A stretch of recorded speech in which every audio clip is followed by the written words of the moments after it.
Hello, welcome back to my channel. Usually I talk about what books I've been reading. Today I'm getting a little bit outside of that and I'm going to talk to you about how to pronounce French for literary purposes. Bibliosophie. Part 1. Why am I making this video? First of all, I am French. It is my first language. Obviously, you can hear that I learned English quite young, so I speak with a North American accent in English, but French is my first language.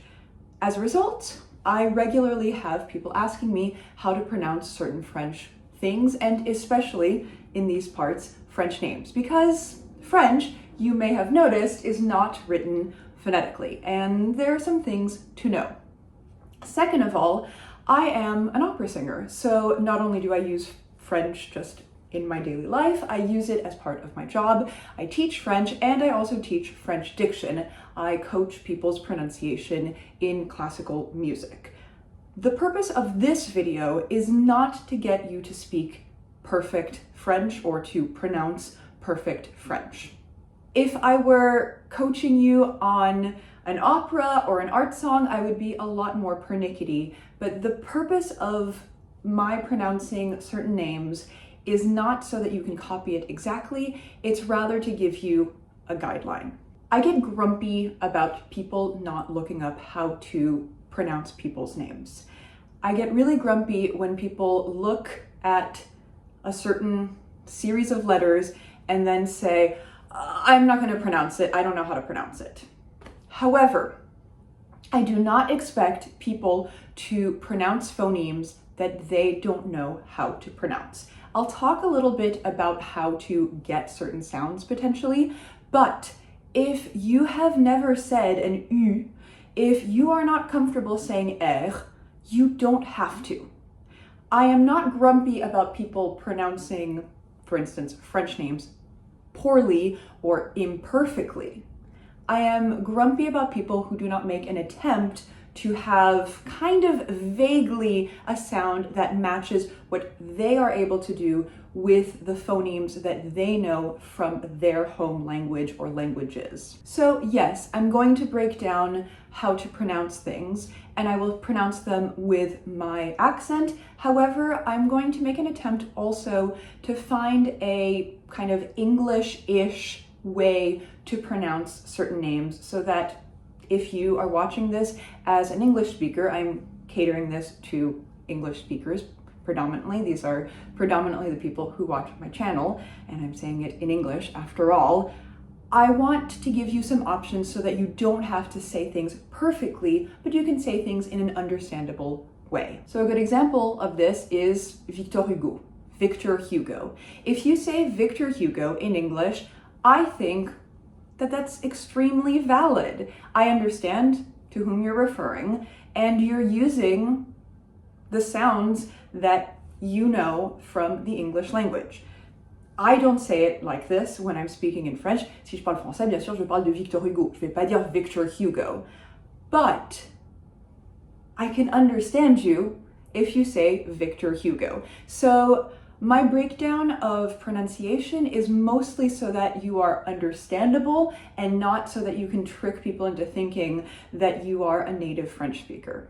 Part 2, a few basic rules. I have 8 basic rules that should help you in general. These are not the only rules you need to know, and they're not going to help you in every case, but these are kind of some basic ground rules that if you know how to speak English and read English, it will help you to approach French. First of all, final consonants.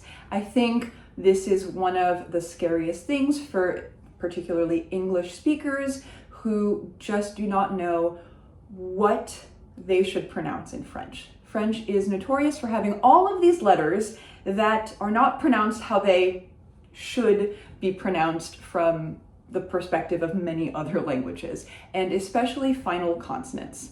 As a first general rule, the final consonant of a word or name is not pronounced. As a general secondary rule, the exception to that is the letter C, the letter F, the letter L, and the letter R.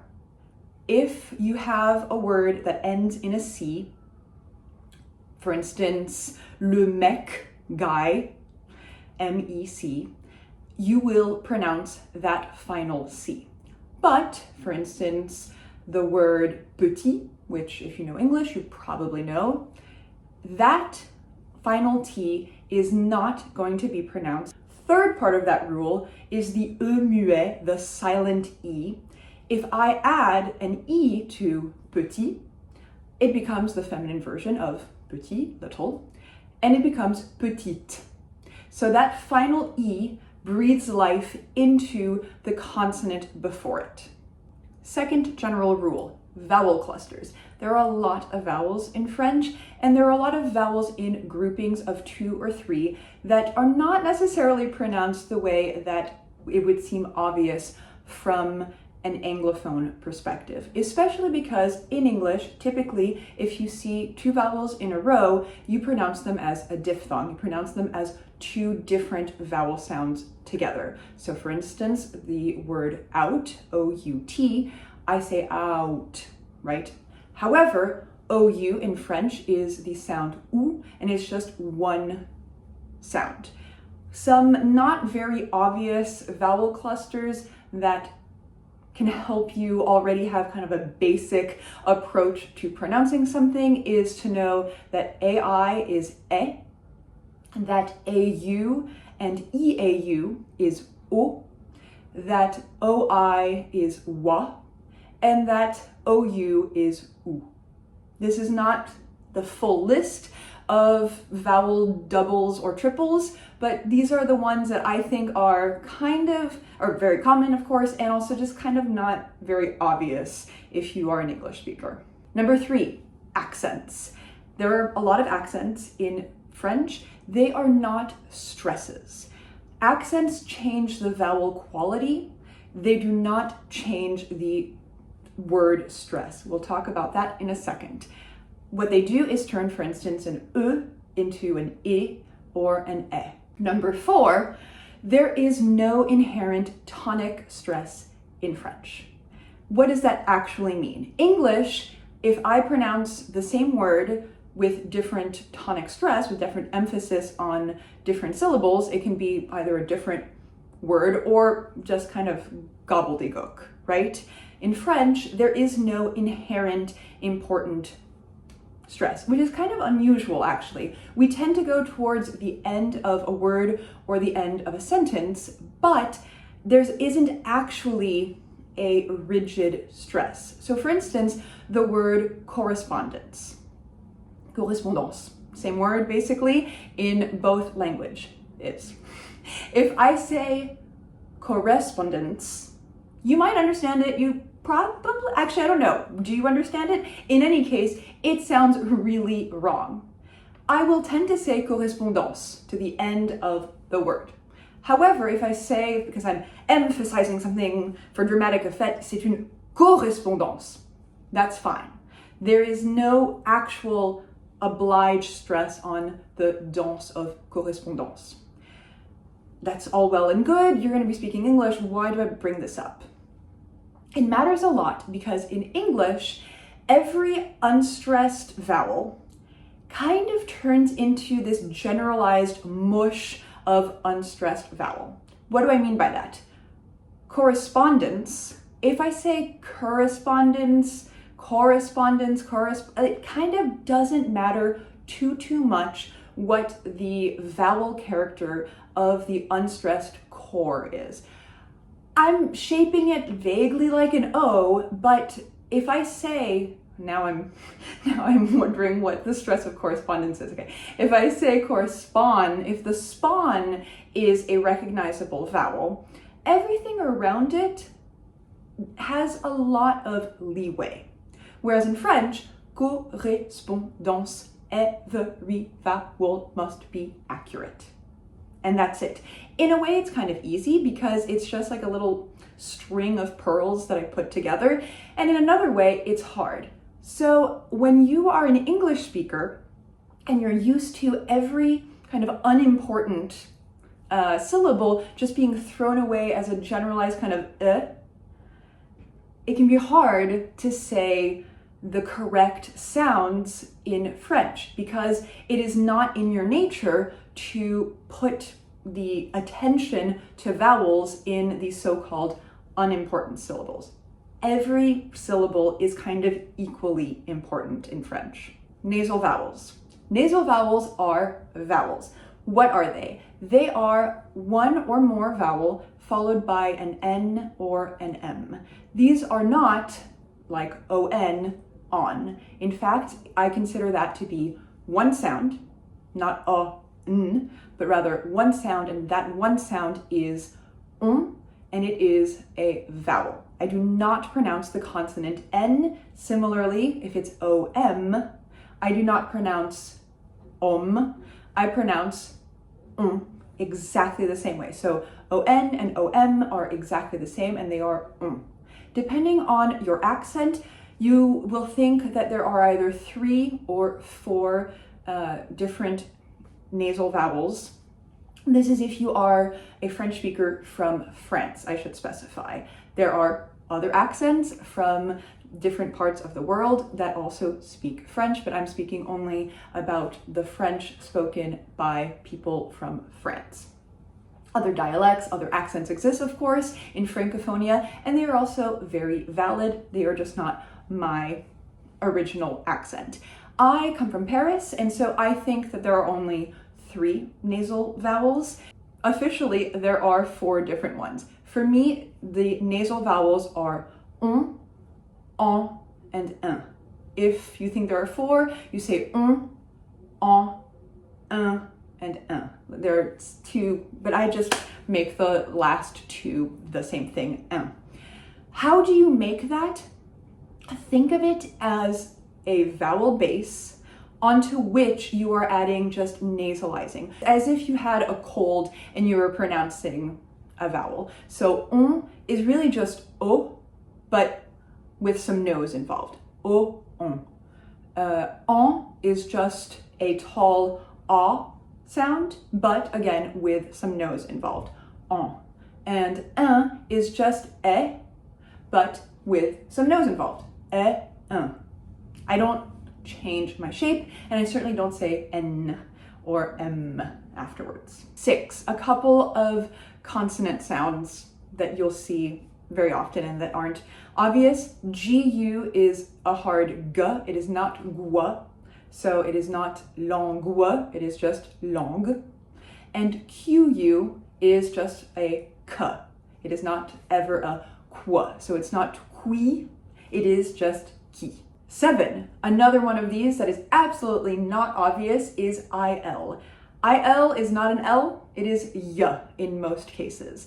It is like a Y, for instance, in English. There are some words that have IL in which it's il, but like for instance, the pronoun he, il, is pronounced il. However, it is very uncomfortable for non-French speakers to look at IL and think of it as a y sound. We'll have some example of, at least one example of this in some names I'm going to pronounce for you. And finally, number 8, names are weird. So I've just given you some basic rules. However, sometimes they just don't apply.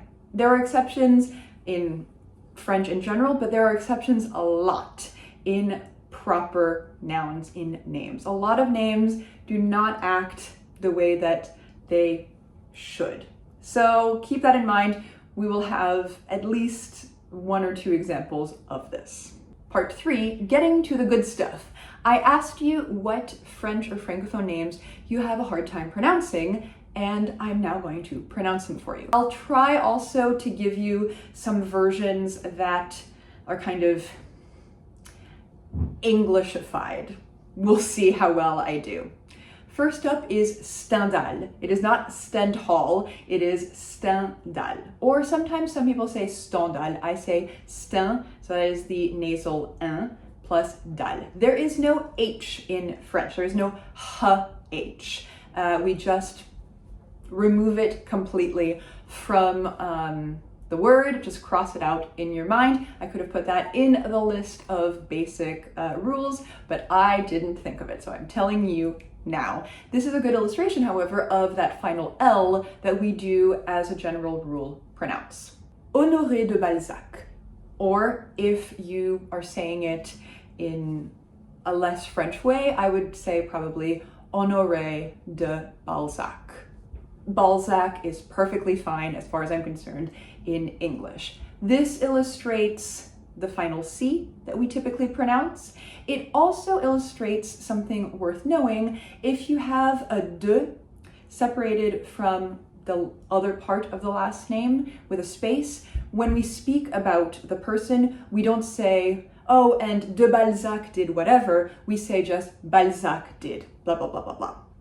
So the de gets eliminated when we don't say the full name. Honoré de Balzac. Honoré de Balzac. Ooh, this one is good and potentially scary if you've never seen it before. Joris-Karl Huysmans. So this is not a French name, it's just a name that we pronounce in French. And it has a couple of exceptions. We say the S of Joris, right? And we say the S at the end of Huysmans. We do not pronounce the H, so it's not Huysmans. And we have that final ons, which is the nasal on. So we don't say the N, we do say the S. Joris-Karl Huysmans. If I'm going to say it with kind of an English or American accent, I guess I would say Joris-Karl Huysmans. Oh, it's very hard, I'm sorry. If you want to do the U sound, you can. I promise you, you can.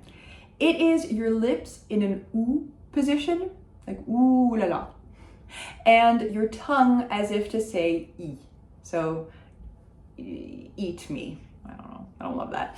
Anyway, U is just ooh, your lips are like this, you're not going to move, and then try to say the vowel E. U. It's just that. U. It's a mixed vowel. Marcel Proust. We say the T, we say the S. You've probably heard of Marcel Proust. I would pronounce it like this in English. I think when I speak English, I tend to say Marcel Proust anyway, rather than saying Marcel Proust, but it is pronounced like that. Louis Guilloux. We have here the perfect example of that scary IL. So first name, Louis. We don't say the S, it's not Louis, it's just Louis in one syllable. And then it's Guilloux. If you have an English or American accent, I would say Louis Guilloux. That's fine, that's perfectly okay. Just don't pronounce the L's. It's not Guilloux or something. This is an example of a name that looks totally fine and easy and normal to me from a French perspective, and that probably looks horrific from the perspective of basically anybody else. Similarly, Antoine de Saint-Exupéry. Not scary, it actually fits into all the basic rules. Antoine de Saint-Exupéry. Why do I pronounce the T of Saint? Didn't I say that I shouldn't be pronouncing T's?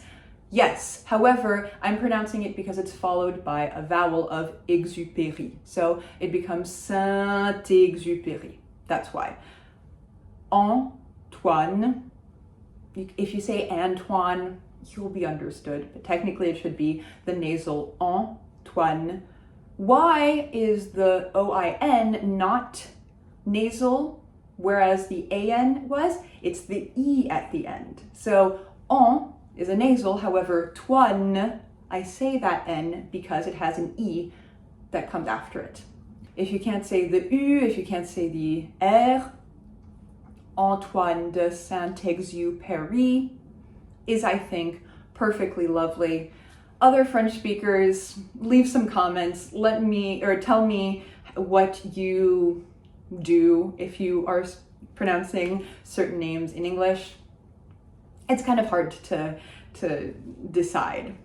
Jean-Paul Sartre. This is really hard to pronounce without the R. Okay, so Jean-Paul. Don't say John Paul, ideally, maybe, but Jean Paul, I think you can say, probably. Sartre. Sartre is really hard to say if you can't say R.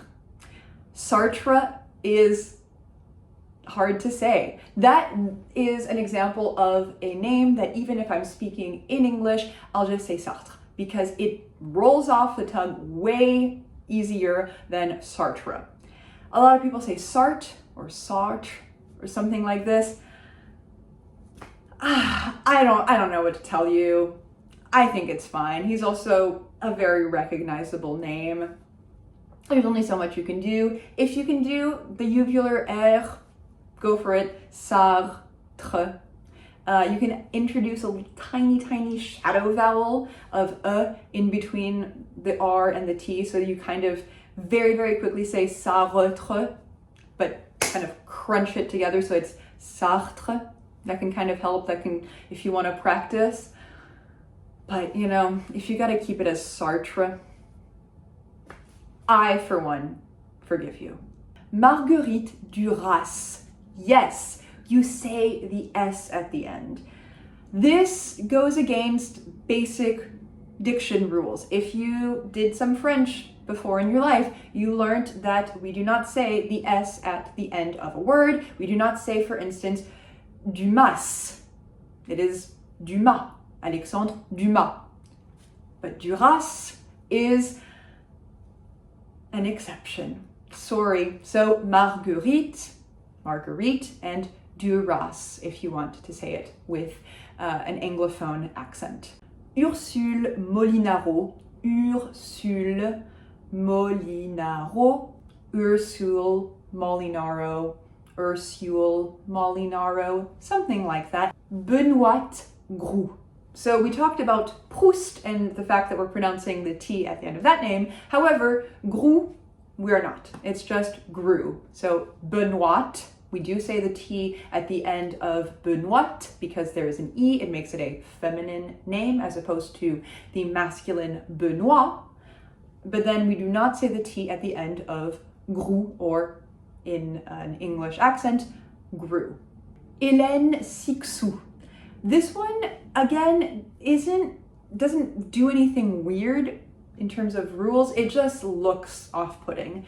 Hélène, we see some accents there. They're not changing any stress. They're just changing the quality of the vowel. So it's E, a closed E, followed by an open Hélène, close to Helen, right? And Cixous. That X is a K-S sound, and we do not pronounce that final S of Cixous. Hervé Guibert. So we have, again, an accent on the V, Hervé. That's what makes it an E sound as opposed to Herve, I guess. And then Guibert, we don't pronounce the T, that's totally normal rules. And the GU that I mentioned, it's not Guibert, it's not Guibert, it is Guibert if you're speaking with an English accent, because that GU just makes it a hard G sound. Hervé Guibert. However, Brigitte Giraud, I am pronouncing a soft J because you'll notice that there is no U in between the G and the I. So Brigitte, soft J, Brigitte, Giraud. You have the final D, which is silent, following every normal rule, and you have that vowel cluster of AU, which is making the sound O. Maylis de Kerangal. This is one I get asked a lot. Maylis is not a super common name, and it's certainly not a common name if you are not from France. It's from the south of France, and it's pronounced in ways that don't follow typical pronunciation rules. So we are saying the S at the end, Maylis. The first syllable is my, like my love, Maylis, de Kerangal, if you want. Virginie Despentes. So it is basically following every normal rule from my point of view, but from your point of view, if you don't know French, it could look like there's some things in the way. We say the je of Virginie without a j in front of it, so it's not like Virginia, it is Virginie or Virginie. And Despentes, I do say the T at the end because it's followed by an E, but I don't pronounce any of the S's. It's not Despentes, Despentes. Constance Debré, Constance Debré. Ideally, not too many N's in Constance, but if you say Constance, you will be understood. I think it's perfectly fine. For me, they are nasals, the on and the en, Constance. And then Debré, the first is an sound because it doesn't have an accent on it, and the second one has an accent on it, so it becomes an e. See, you're getting the hang of it. That's why it is Debré and not Debre or something like that. You could say Debré if you have an English accent. Laurent Binet, again, from my perspective, totally normal name. It follows every basic rule. Maybe you're getting the hang of it and you're seeing, oh yeah, that's easy. So no T's are pronounced because they're not followed by an E. Laurent Binet, Laurent Binet, if you want. Nolwenn Le Blevennec. That's such a gorgeous Breton name. This is very much not French. This is very much from Brittany, Bretagne, which part of my family happens to be from, so that's why I'm having such a lovely familiar reaction. It is a very Breton name. So we are pronouncing the N of Nolwenn. This is not a nasal. It's not following French language rules because it is not French language. It is a Celtic language, Breton, le breton. So Nolwenn, le Blevennec. We do pronounce that final C, Nolwenn Le Blevennec, I guess, in English. And finally, Éric Chacour. Again, very basic if you know French pronunciation rules. Final C is pronounced, final R is pronounced. Éric, Chacour, Chacour. I had initially intended to also pronounce some character names and titles in this video, but I think I have gone on too long by going into too much detail. So if you would like a second volume, let me know. I would probably go into less detail in that and just give you a kind of faster roundup of maybe more author names and some, as promised, character names and titles. Before I leave you, I will give you one because I was asked this several times, and that is Le Grand Meaulnes. This is a great book that I recommend to you by Alain-Fournier, and yeah, it looks very difficult to pronounce, I think, from an Anglophone perspective. Le Grand Meaulnes. We do say the L and the N. We do not say the final S. Meaulnes. Le Grand Meaulnes. Thank you for watching. Let me know what names you'd like me to maybe pronounce in a subsequent video, or what names you don't need me to pronounce, but that you just have always had a difficult time pronouncing. I hope this was helpful. And voila, I'll catch you in the next video. Bye.